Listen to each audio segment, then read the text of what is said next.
Okay, it's time to mount our new black nickel lights on the front of this fat boy. So in your kit, in the front light kit, you'll have the two brackets, left and right, about 10 little butt splicers. There's some extras for you. Then you'll have the small and the large heat shrink. We use the best heat shrink you can get. It has the adhesive on the inside of both of them. So once you heat shrink that on there, it's permanent and it's really nice stuff. Oh, and then of course you come with the two signal lights. And you use amber lenses on the front and red on the back because they are, in the back they're running and signals. So I think most of the laws state that they have to be red instead of amber in the back. If they were amber, if they were flashers only, they could be amber on the back. I've loosely mounted the lights to the brackets. Once you get this bracket on, you can't get the screw behind it on there once it's mounted to the bike. So you may want to mount them now so it's a little easier. So anyway, and then you can always do this at the bike too, no big deal. But this is the way they go. So it flares out so the light sits away from the fork. And then if you look at the back side, the light ends up to be on the back side of that bracket. This is the left side. So do the left side and the right side separate. Oh, one thing too, I pry these little caps off, the amber lenses. You just stick a screwdriver in that slot and twist it. It's angling toward the fork, so if you have to change the lens or the light bulb later, you won't be able to do it. So I put the slot to the bottom. That way when it's mounted to the bike, you just put the screwdriver to the bottom and pry it out. So do that. Leave these a little loose. You don't need to tighten these a lot. Just leave them loose. And then we'll stick them on the bike. Oh, see, these black brackets make things hard to see. That's why we did all the videos in the regular steel brackets. But anyway, if you'll notice here, I forgot to mention it. The bushing goes here against the light. And then you got the washer, lock washer, and nut, or screw. So washer, lock washer, and hex bolt. Just like that. Okay, I've loosely mounted to the bracket and the lights to the forks. Now, to show you better, there again, the black parts are so hard to see. This is basically the way it looks like. This is a bare metal one. So it goes on the bike that way. So the tab to the back, it flares out so it clears the fork. And then what we do is we'll use the short screw on the bottom and the longer screw on the top.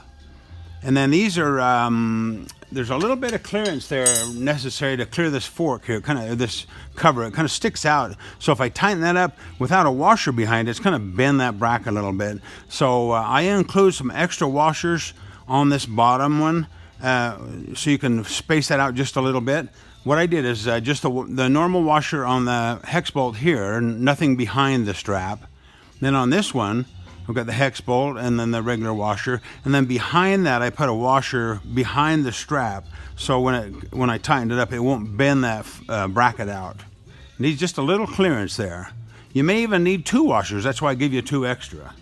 So go ahead and mount those and leave everything just a little bit loose, because we're not really certified Harley mechanics, so we're gonna have to take this headlight ring off to get the old wiring and stuff out. And I'm not sure if you tighten all this, if this will come out as easy as if they're loose or not. So I'm gonna leave them just a little bit loose. Okay, first thing when I'm gonna take this light apart, I'm gonna put a big old towel right here, just that if something falls or whatever, that always protects that fender. Now do me a favor and check and see if your headlight's this style or if they're a different style.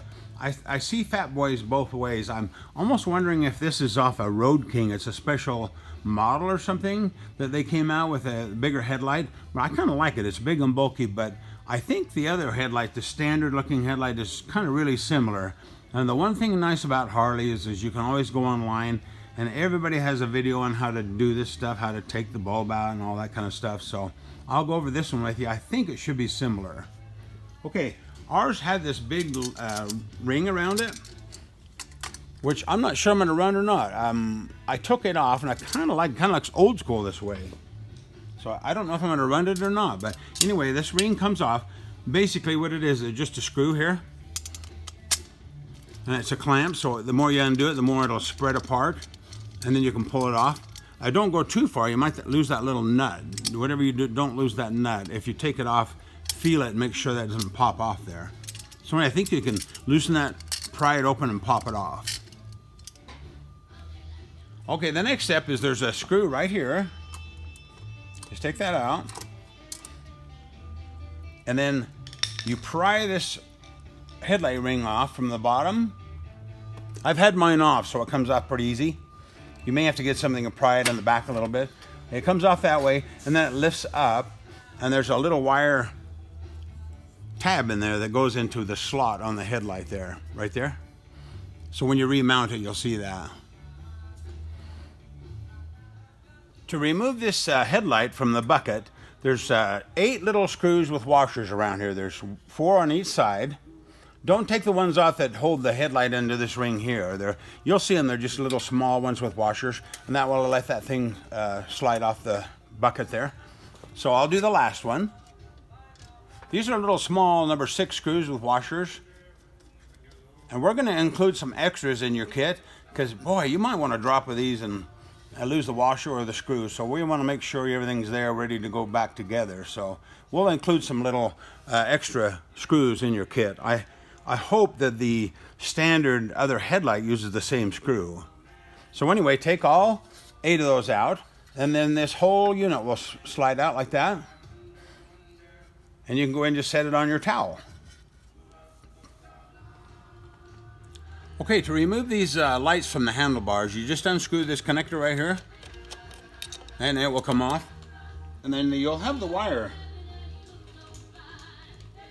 coming out of the headlight. I've already cut that off, but just go ahead and snip that wire off and just let it hang there, and then we're going to suck these down through that bucket and wire up the new lights.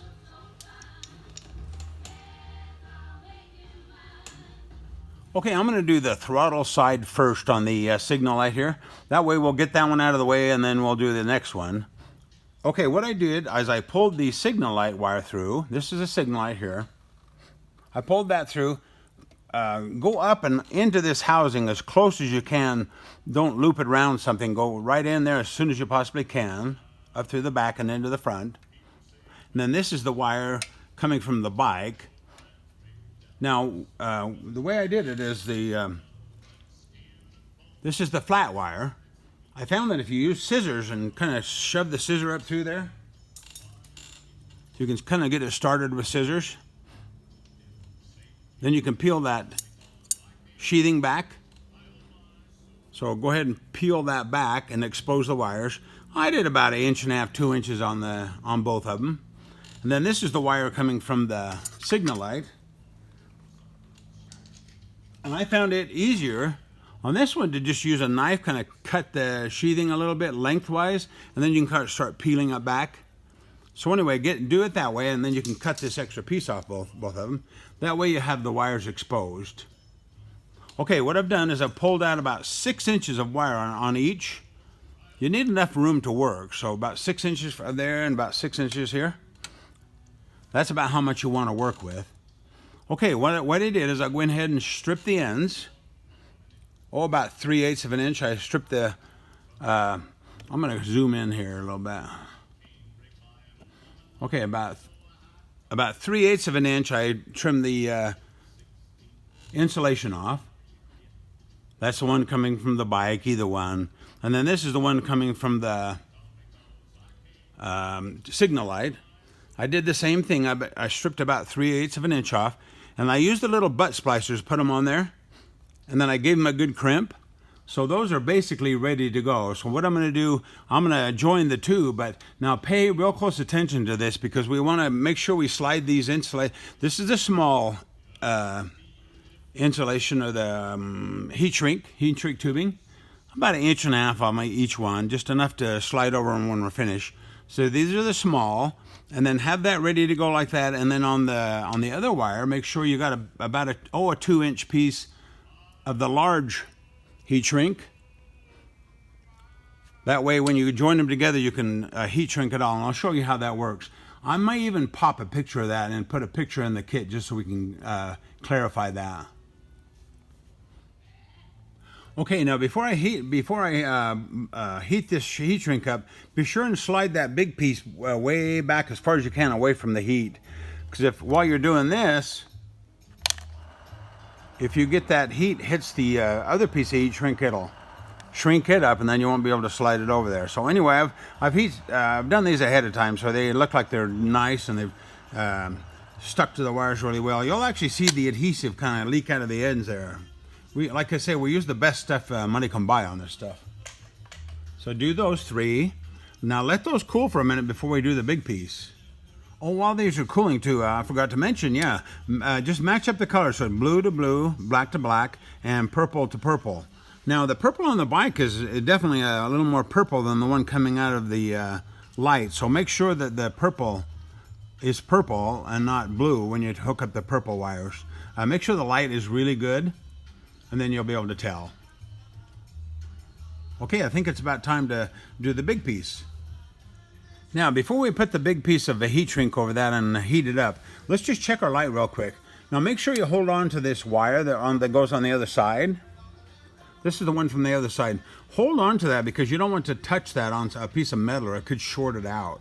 So hold on to that, and we'll turn the the ignition on. Okay, there's the running light. And there's the flasher. It might flash weird for a minute until we get the rear lights hooked up, but that's okay. Let's go ahead and do the, turn that off. Let's go ahead and do the big heat shrink, and then we're ready to do the other side.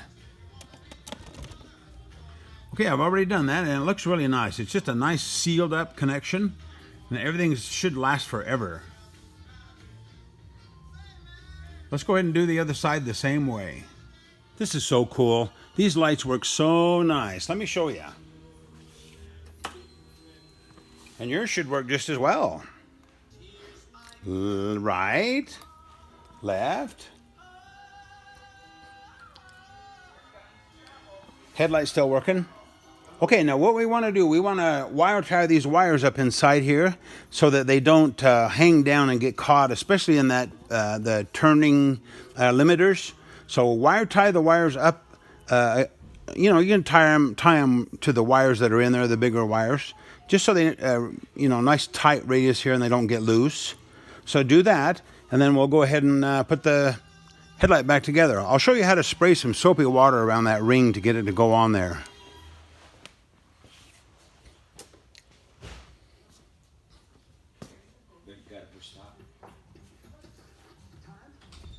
Okay, I screwed the headlight ring back on before I put the housing on. And then I sprayed some soapy water around this before I slid it on. It just made it go on so much easier. I couldn't get it on there without that. So spray that with some soapy water, slide that on, put the little screw in the bottom.